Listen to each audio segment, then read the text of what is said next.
My husband stepped over my body while I was dying on our kitchen floor. Not because he didn't see me, but because his phone call was more important than my life. That was the night I stopped talking. 3 months later, when he realized silence wasn't me giving up but me getting ready, it was already too late. They say silence is golden. But sometimes silence is a woman who has finally chosen herself. This is what happened in those 3 months when I stopped forgiving and started planning. Let me take you back to that rainy evening when everything changed. The evening when Chike's cruelty finally opened my eyes to a truth I had been avoiding for 8 long years. 3 months earlier, rain hammered against our windows like angry fists.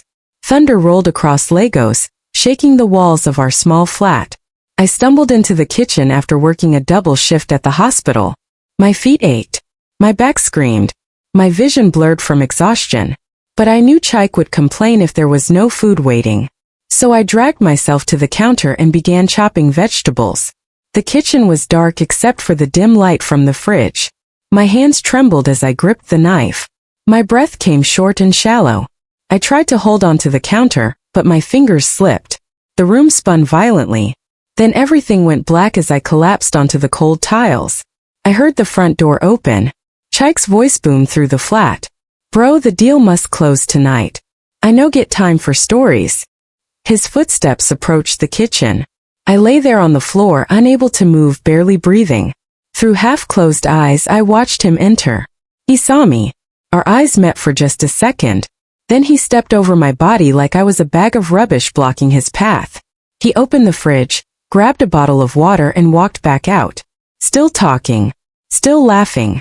Still completely unbothered. For a full minute I lay there alone. The only sounds were rain, thunder, and my shallow breathing. Something cold settled in my chest. Later I heard him laughing in the living room at something on TV.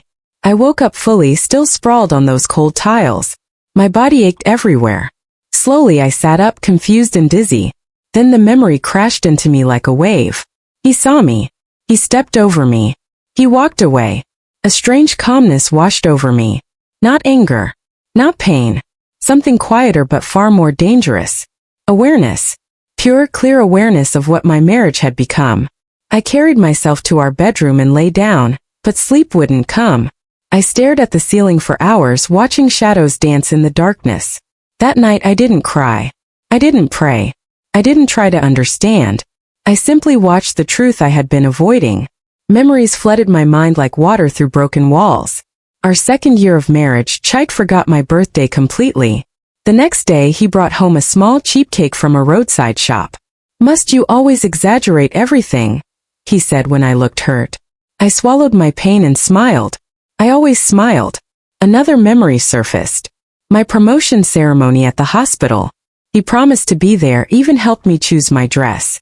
But when the time came, his chair stayed empty. "Something came up at work," he texted. No apology. No guilt. Just empty words. Then I remembered when my mother fell sick. I begged him to visit her with me. "I have work," he said flatly. He never came. Not once during her 3 weeks in hospital. But the memory that hurt most came rushing back with painful clarity. 3 months before that rainy night, I had overheard him on the phone. He thought I was asleep. His voice was low but clear. "I don't even know why I married her. She no get ambition. No fire. Nothing." Those words pierced my heart then, but I pushed them aside. I convinced myself I had misheard. That he was stressed. That he didn't mean it.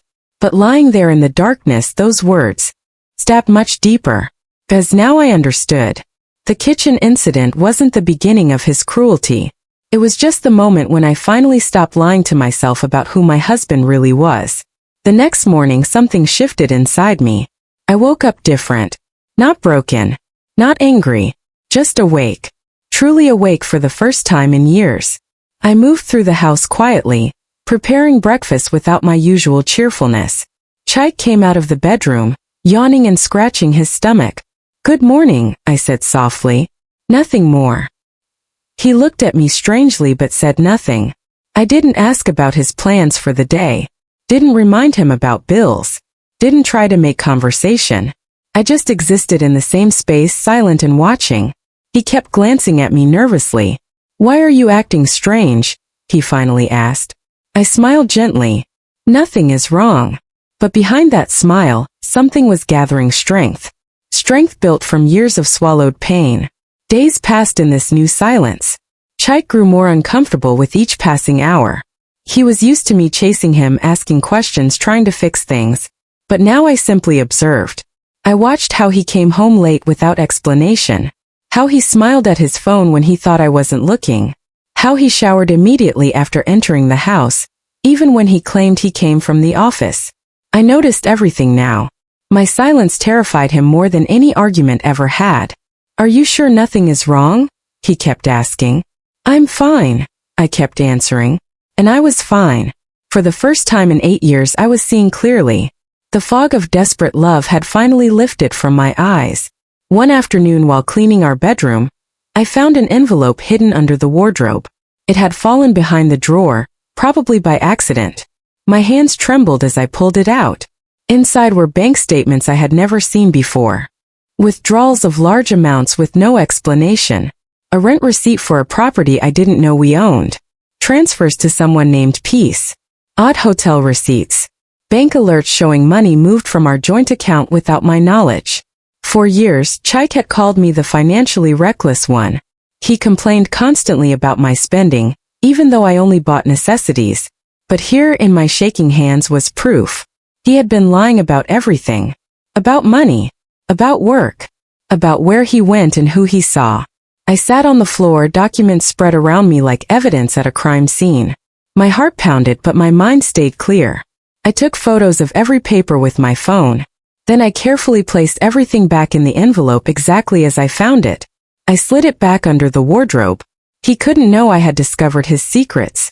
Not yet. That evening, Chike came home whistling. He kissed my forehead like a loving husband. How was your day? He asked cheerfully. Fine, I replied with a small smile. Inside my mind was racing. Who was Peace? Why was he paying rent somewhere else? What was he hiding? But I showed nothing on my face. I had learned something powerful. Silence gave me control. Information gave me power. The next day, I studied the hotel receipt carefully. Golden Palms Hotel, Victoria Island. Room 304. I took the day off work, telling my supervisor I needed to handle something urgent. The hotel was fancy with marble floors and crystal chandeliers. I approached the reception desk nervously. A young woman smiled professionally. Good afternoon. How may I help you? I steadied my voice. Please, I want to confirm a booking. My husband stayed here recently. I showed her Chike's name and the receipt. She checked her computer without suspicion. Yes, Mr. Chike Okafor. Room 304. Regular guest actually. Usually books for 2 nights every month. My heart dropped. And he usually comes alone? I asked carefully. She smiled. No, ma. Always with a lady. Very beautiful woman. They've been coming here for about 6 months now. The lobby AC hummed softly around me. No dramatic music. No tears. Just cold, crushing truth settling in my chest like ice. Thank you, I managed to say. My voice sounded strange to my own ears. I walked out slowly, each step measured and deliberate. In my car I sat for 30 minutes just breathing. He had been cheating for 6 months. 6 months of lies. 6 months of secret hotel visits while I worked double shifts to help pay bills. 6 months of him kissing me goodnight after being with another woman. The receptionist said the last visit was 3 weeks ago. I checked my calendar. 3 weeks ago was the night I collapsed in the kitchen. The night he stepped over me. He had come from her. From Peace. That's why my life meant nothing when I fell. I drove home in a daze. But when I parked outside our building, something hardened inside me. I wasn't going to cry. I wasn't going to scream. I was going to plan. That evening I cooked dinner as usual. Jollof rice, fried plantain, chicken. Chike's favorite meal. He sat at the table, eating loudly and scrolling through his phone. I sat across from him watching him chew. How was your day?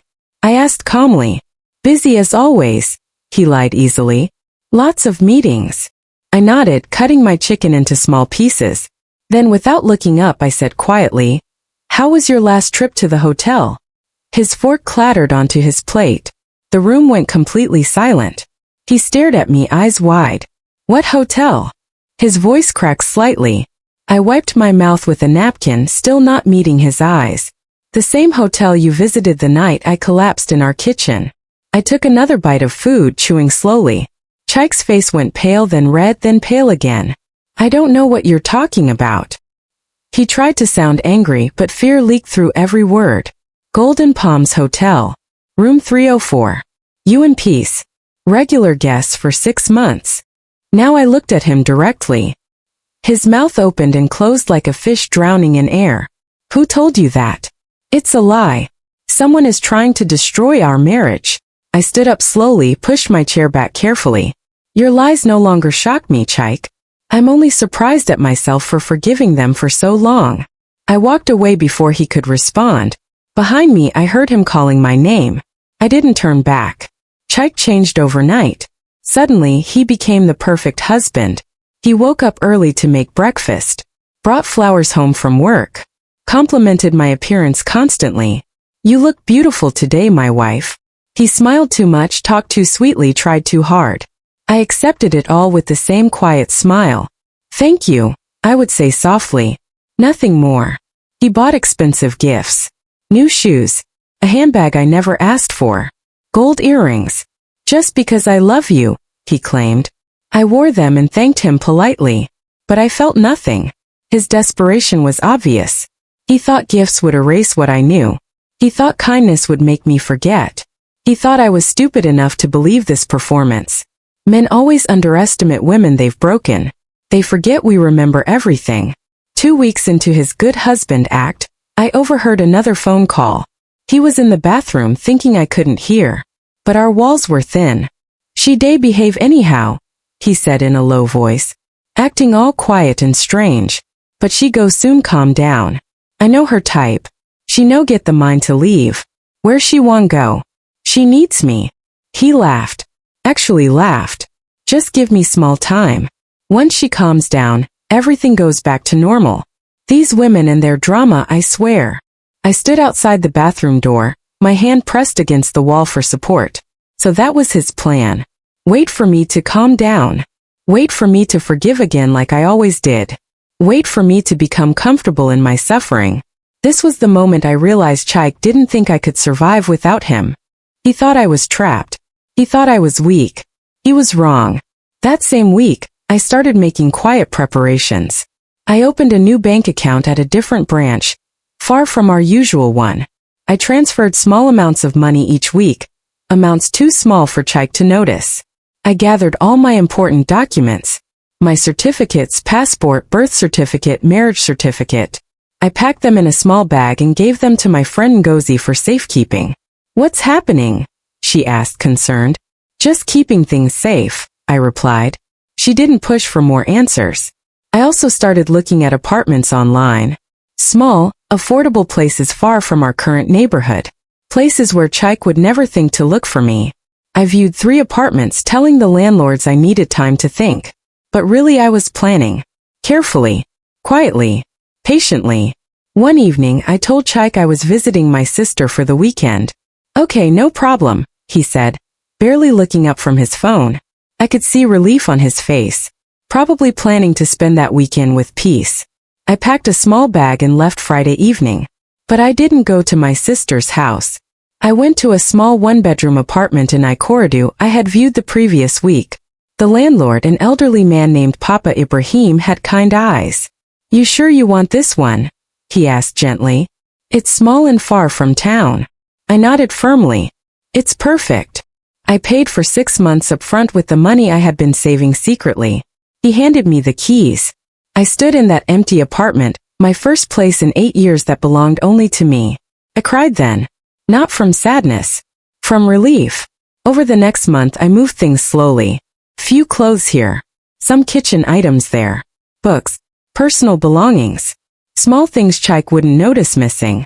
Ngozi helped me, asking no questions but offering endless support. Whenever you're ready to talk, I'm here, she said, hugging me tight. I furnished my new place simply. A mattress on the floor. 1 pot. 2 plates. A small gas cooker. Basic but mine. Every evening after work, I stopped there first before going home to Chike. I breathed in my freedom even if just for 30 minutes. Then I returned to the prison I was planning to escape. Chike noticed nothing. He was too busy with his lies, his phone, his other life. He still thought his performance was working. Still thought I would eventually forget and forgive. Still thought silence meant weakness. 3 months after that rainy night when he stepped over me, everything was ready. My new apartment was set up. My bank account had enough savings for several months. My documents were safe. My escape was planned down to the smallest detail. I chose a Friday morning. Chike had an early meeting and left the house at 6. I waited until his car disappeared down the road. Then I moved quickly. I packed one suitcase with my remaining important clothes. Everything else I had already moved. I took my jewelry, my mother's photo, my personal items. I left behind everything he had given me. The expensive gifts, the handbag, the shoes. All of it stayed on the bed like evidence of his guilty conscience. I didn't want any of it. I wanted nothing that came from his lies. I walked through the house one last time. 8 years of my life lived in these rooms. 8 years of hoping things would get better. 8 years of forgiving, understanding, trying and breaking. I felt nothing as I looked around. No sadness. No regret. Just a strange sense of lightness. In the kitchen, I paused where I had fallen that rainy night. The exact spot where he had stepped over me. I placed my wedding ring on the counter. Beside it, I put the envelope with all his financial lies. Bank statements. Hotel receipts. Everything. Then I took out a piece of paper and wrote a short note. My hand didn't shake. My eyes didn't tear. I wrote clearly, "You stepped over me once. I won't let you do it again." I placed the note on top of the ring. Then I picked up my suitcase and walked out. The door closed softly behind me. No screaming. No begging. No second chances. Just freedom. Chike called me 53 times that day. I counted every single one. I didn't answer. He sent voice notes. Dozens of them. First angry. "Where are you? Why are you doing this?" Then confused. "Amara, please. Let's talk about this." Then desperate. "I'm sorry. I'm so sorry. Please come home." Then broken. "I can't live without you. Please. I'm begging you." I listened to each one only once. His voice sounded like a stranger's. A stranger who had shared my bed for 8 years but never really knew me. Never valued me. Never saw me as fully human. Just as someone convenient. Someone who would always forgive. Someone who would never leave. By evening my phone battery died from his constant calls. I didn't charge it. The silence felt like medicine for a wound that had been bleeding for years. Days turned into weeks. I went to work as normal but returned to my small apartment in Ikorodu instead of the house I had shared with Chike. Ngozi visited often, bringing food and company. "I'm proud of you," she said one evening as we sat on my small balcony. "It takes courage to choose yourself." I smiled, really smiled for the first time in months. My supervisor at work noticed the change in me. "You look lighter, Amara. Like a weight has been lifted." She was right. I had been carrying the weight of a failed marriage for so long that I had forgotten what it felt like to breathe freely. My body started healing. The exhaustion faded. My appetite returned. I slept deeply without nightmares. Without anxiety. Without wondering if I was enough. I was healing. Slowly. Quietly. Completely. 2 months after I left, Ngozi told me she had seen Chike at the market. "He looks terrible," she said carefully.